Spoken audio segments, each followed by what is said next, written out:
Hey guys, this Sunday we'll follow the money through the entire economy to get a better sense of where money is made and where money is lost. We'll start with the macroeconomics, then we'll go through commodities and all the resources our economy needs.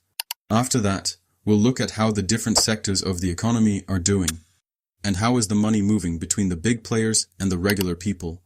And finally, we will look at the financial markets, because that's where we can see what investors truly believe.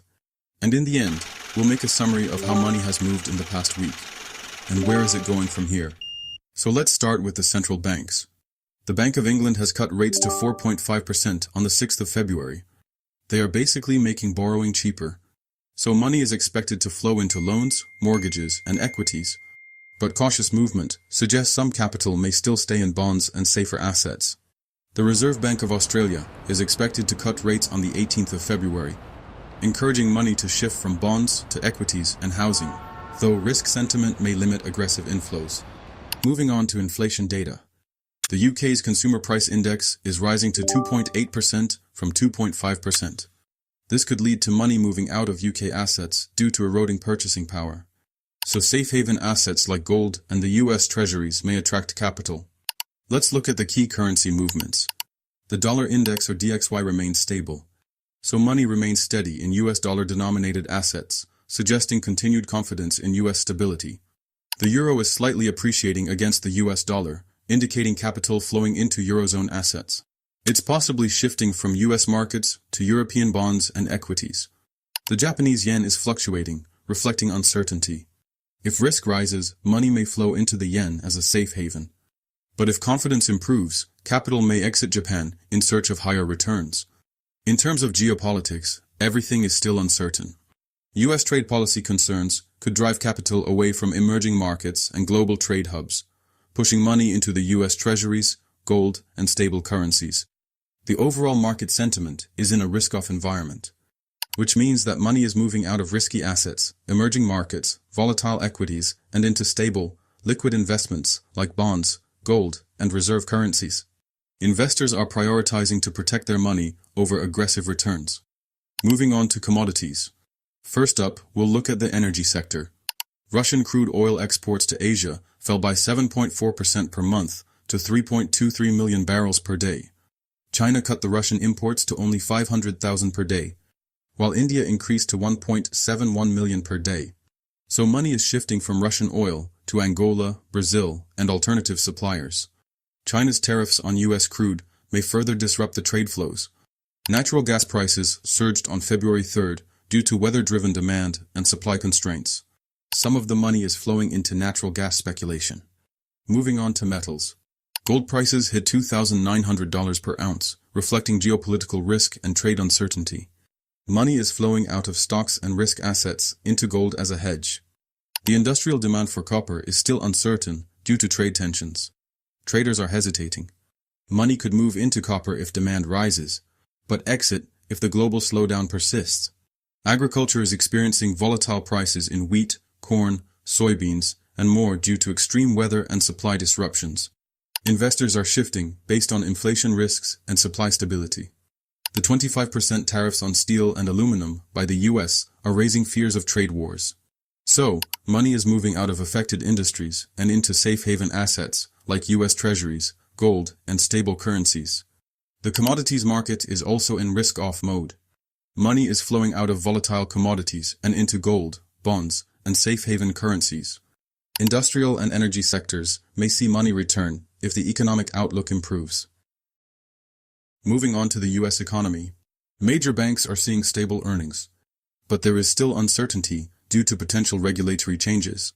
Money is flowing into safer assets like treasury bonds and tech-savvy financial institutions. Healthcare is seeing modest growth, driven by biotech and rising healthcare demand. Investments are shifting here for stability. Retail is also seeing moderate growth with a focus on e-commerce. Money is largely flowing into digital retail platforms. Manufacturing is steady, but affected by supply chain disruptions. Investors are holding steady, with potential shifts to healthcare or tech. There is strong growth in the tech sector, particularly in AI and cloud computing. The money is flowing into Amazon, Broadcom, and other key tech firms. Government spending has increased expenditure on infrastructure and defense.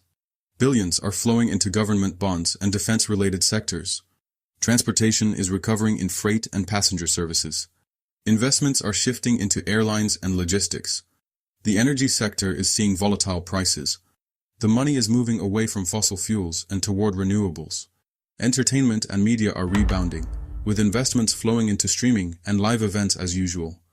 There is mixed activity in real estate. The residential market is slowing due to high mortgage rates. Investments are moving into high-demand areas like Palm Beach. The commercial sector is seeing cautious investment, with selective interest in luxury and tech-related properties. So to sum up, residential real estate, traditional energy, and riskier manufacturing are seeing investments pulled out. Retail, logistics, and infrastructure-related manufacturing are holding steady. And healthcare, AI and tech, government contracts, renewable energy, and luxury real estate in select locations are seeing increased investments. Overall, the money is cautiously reallocating toward stable, growth-oriented sectors, while moving out of high-risk areas affected by interest rates and economic uncertainty. Now let's move on to see how finances look like for the government, businesses, and regular people. The Trump administration is prioritizing deficit reduction, cutting spending, and boosting energy production to lower borrowing costs. This could lead to lower long-term treasury yields and increased short-term debt issuance. In other words, they are likely to move out of long-term treasury bonds and into short-term debt or risky assets like equities and corporate debt. As for the businesses, investors are waiting for the key earnings reports from Walmart, Alibaba, and Baidu. Strong earnings could push money into stocks, while weak earnings could push them to move money into safer assets. There are no significant employment changes yet, but corporate hiring decisions may depend on the upcoming earnings data. Investors are mostly keeping their money liquid, waiting for the earnings reports to decide on the future investments. As for the regular people, credit card accounts rose to 617.41 million in the fourth quarter of 2024, from 600.53 million in Q3, indicating increased consumer spending. Capital One's credit card write-off rate hit 6.1% in November 2024, up from 5.2% in 2023, signaling rising financial difficulties. So regular people have less money to spend and invest because of higher debt payments. Here's the overall trends. The government is cautious. There's less infrastructure spending and a focus on debt control. Businesses are waiting for earnings reports before making major moves. Regular people are spending more but struggling with debt. So the overall investment flow direction is on hold. Everyone is waiting on the economic data. It could move into stocks if earnings are strong, or shift into safer assets if consumer debt worsens. The S&P 500 is near record highs. Nasdaq remains strong, and the Dow Jones is lagging behind. Tech is slowing down. The Magnificent Seven is up only 1% in 2025, leading to sector rotation into banking, healthcare, and European equities. The Magnificent Seven refers to Apple, Microsoft, Amazon, Alphabet, Meta, Nvidia, and Tesla. But we are seeing some sector-specific trends. AI stocks like Amazon and Broadcom are gaining traction, while energy stocks are declining due to lower oil prices. As of February 10th, the 10-year Treasury yield is 4.51%. The Trump administration aims to lower it via spending cuts and energy production. So investment is likely to go out of bonds and into stocks if the yields keep dropping. The crypto is holding steady. Bitcoin's price is $97,108.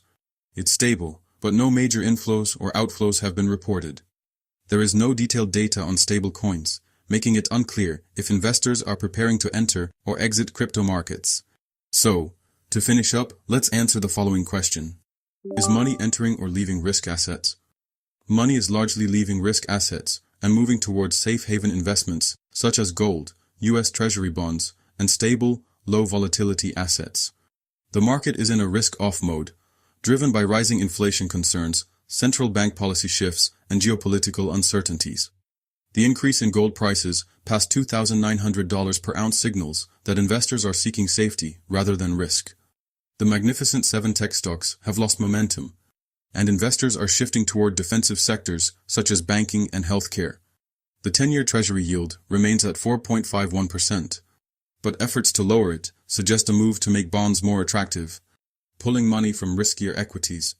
Bitcoin remains stable at around $97,000, meaning speculative capital is neither rushing in nor fleeing, signaling neutral risk appetite in crypto markets. So the money is exiting high-risk assets like emerging markets, speculative tech stocks, and volatile commodities like industrial metals. It is flowing into safe havens like bonds, gold, and certain defensive stock sectors. So how does the future look like? Which industries are promising for growth and which for contraction? Healthcare is looking promising. There is consistent demand, biotech innovations, and its defensive nature make it a preferred sector during economic uncertainty. Government and infrastructure, especially under Trump, is promising. The increased government spending on infrastructure and defense is channeling money into contractors and suppliers. Technology is slowing down, but AI and cloud computing is looking promising. AI-driven companies like Amazon and Broadcom are still attracting capital, despite the broader tech slowing down. Renewable energy is promising but riskier. Investors are moving away from fossil fuels due to volatility, making solar, wind, and green tech more attractive. Residential real estate is looking risky. Higher mortgage rates, like 6.87%, are leading to more delistings and lower home sales. Commercial real estate like office spaces, for example, is still struggling due to weak demand, except in wealthy areas like Palm Beach. Energy is increasingly looking riskier and riskier. Crude oil prices are dropping due to increased supply from the US, and peace talks that may ease Russian sanctions, which will further reduce the price. Agricultural commodities have been risky for a while now. Weather disruptions and rising costs are creating uncertainty for wheat, corn, and soybeans. The underperformance in semiconductor stocks suggests slowing growth in this segment too.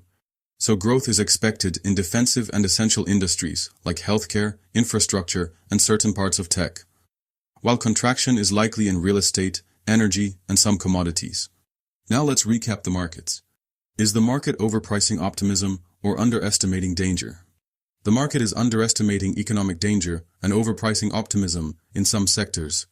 The S&P 500 and Nasdaq are near record highs, while economic risks like inflation, trade wars, and credit defaults are rising.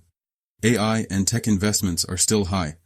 Despite weakening growth in key tech stocks, consumer spending is increasing, but rising credit card debt and loan defaults suggest that spending is unsustainable. So the market appears too optimistic about growth, while underpricing risks of inflation, trade tensions, and consumer debt issues. A correction in overvalued sectors, such as AI-driven tech stocks, will probably occur if any of the risk scenarios actually happens. So here's the investment strategy takeaway. Be very cautious with your positioning. Defensive sectors and safe haven assets are preferred, while high-risk speculative plays should be approached carefully or avoided entirely.